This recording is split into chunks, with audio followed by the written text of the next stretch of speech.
নমস্কার, আপনারা সবাই কেমন আছেন? আশা করি ভালোই আছেন। আরও একটা নতুন রেসিপি আপনাদের সাথে শেয়ার করব। আজকে আমি বানাবো ডিম দিয়ে পেঁয়াজের একটা রেসিপি। আপনারা পুরো ভিডিওটা দেখবেন প্লিজ। ডিম দিয়ে পেঁয়াজের রেসিপি বানাতে নিয়েছি আমি ডিম আর পেঁয়াজ। প্রথমে আমি পেঁয়াজটাকে কেটে নেব। এরকম করে সব পেঁয়াজের ভিতরের অংশ বের করে নেবেন। আর এমন করে বের করবেন যাতে পিছনের দিকটা ঠিক থাকে। আর বেশি বড়ও নেবেন না, ছোটও নেবেন না। আমার সব পেঁয়াজের অংশ বের করে নেওয়া হয়ে গেছে।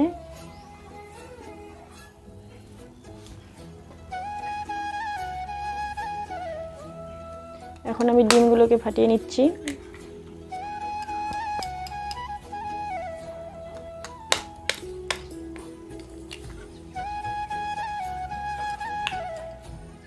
ডিমে দিয়ে দিচ্ছি লবণ,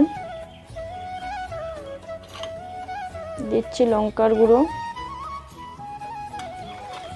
দিয়ে দিচ্ছি হলুদের গুঁড়ো। এখন ভালো করে ডিমটাকে ফাটিয়ে নিব।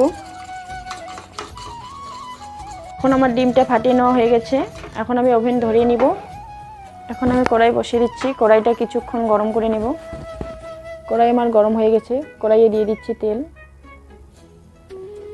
তেলটাও গরম করে নেব।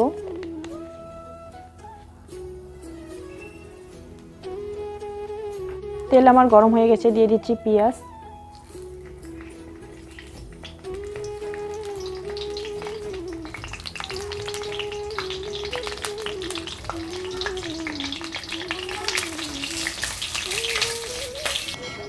এখন আমি এই পেঁয়াজে দিয়ে দিচ্ছি ডিম।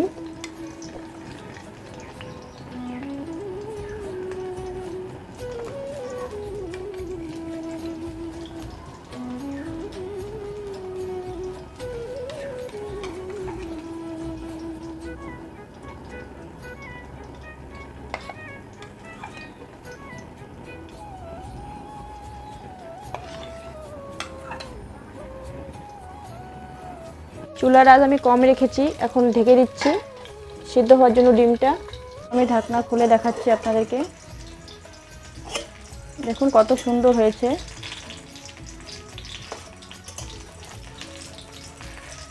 সিদ্ধ হয়ে গেছে পেঁয়াজ আমার।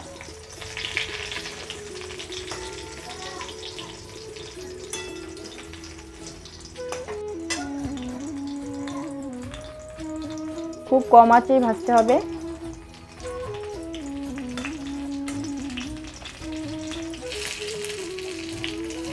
আমার পেঁয়াজ আর ডিম ভাজা হয়ে গেছে। এখন আমি নামিয়ে নিচ্ছি। দেখুন বন্ধুরা কত সুন্দর হয়েছে।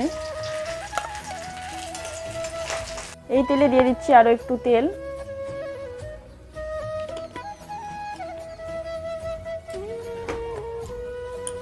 আমি এখানে পেঁয়াজ, রসুন, আদা, লঙ্কা পেস্ট করে নিয়েছি, দিয়ে দিচ্ছি এখন।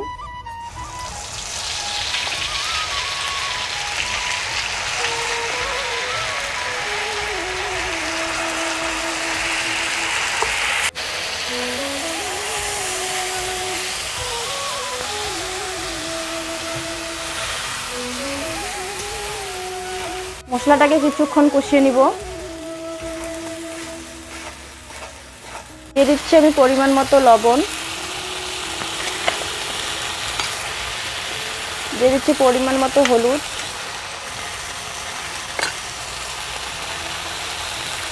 জিরের গুঁড়ো, লঙ্কার গুঁড়ো। এবার কিছুক্ষণ মশলাটাকে কষিয়ে নিব আর একটু সময়।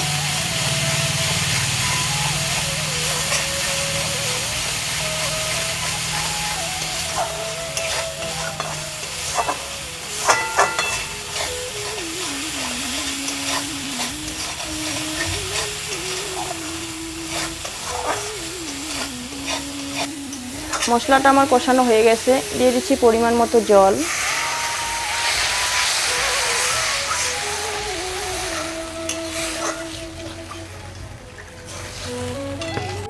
এখন আমি দিয়ে দিচ্ছি পেঁয়াজ।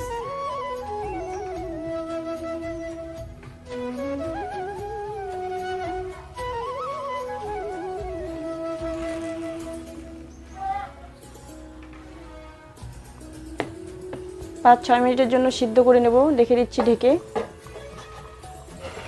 এখন আমার হয়ে গেছে ডিম আর পেঁয়াজ। এখন আমি নামিয়ে নিচ্ছি। কত সুন্দর হয়েছে।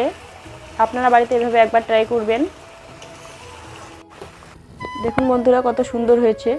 আপনারা বাড়িতে এভাবে একবার বানিয়ে খাবেন, দেখবেন খেতে খুব ভালো লাগে আর বানানো খুবই সহজ। আর আমার ভিডিওটা যদি ভালো লাগে চ্যানেলটা সাবস্ক্রাইব করে দিবেন প্লিজ।